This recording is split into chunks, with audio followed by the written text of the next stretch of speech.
1, 2, 3, 4. Today, I want to talk about something that I think every salesperson deals with and no salespeople like. Anybody think of what that might be? One word? Rejection. Rejection. How many people look forward to being rejected?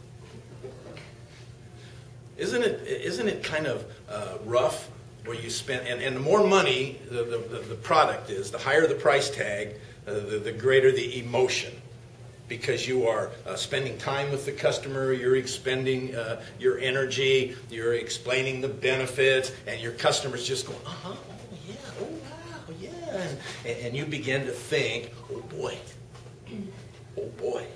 and then all of a sudden at some point, that person who's going like this says something like, well, I tell you what, and don't you just know where that's going now? We just got here, and we're going to look around a little bit.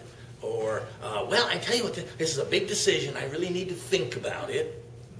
Or, you know what, we're going to go get something to eat, and we'll be back a little later.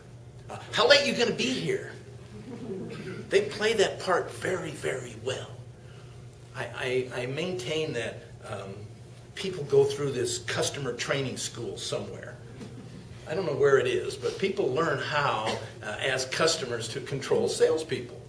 And when that customer says to you, well, we're just going to go down the street, we're just going to get a bite to eat, we'll be back a little bit later, you can be open to it. You buy it. It's very, very tempting because they're doing a great job of selling it. Raise your hand if you've ever had anyone tell you they were coming back and they did not. Can I see your hands? Did we get 100% on that one?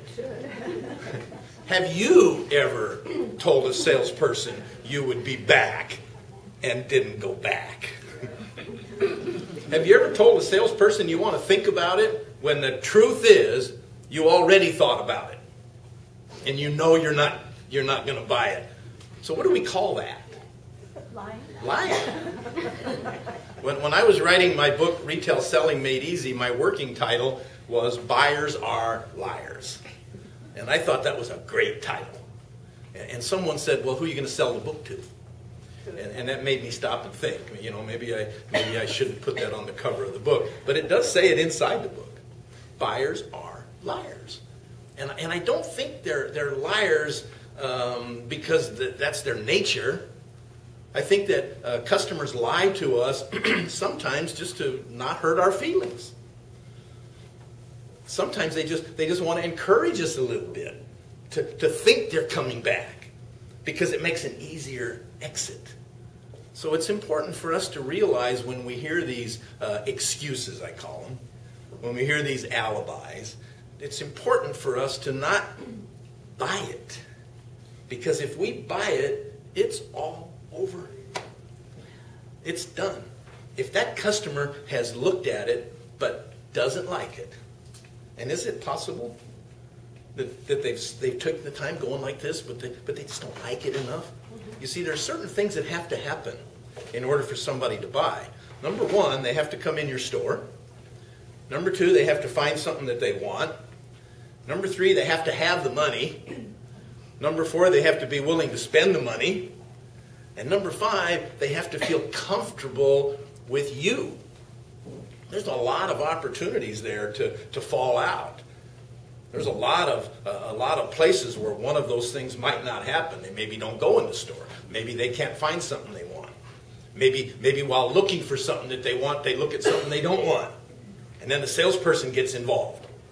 And the salesperson sometimes tries to sell it. And one of my little sayings is, the minute you try to sell something to someone that they don't like, there's something else they don't like. And what would that be? You. And once they decide they don't like you, it's all over.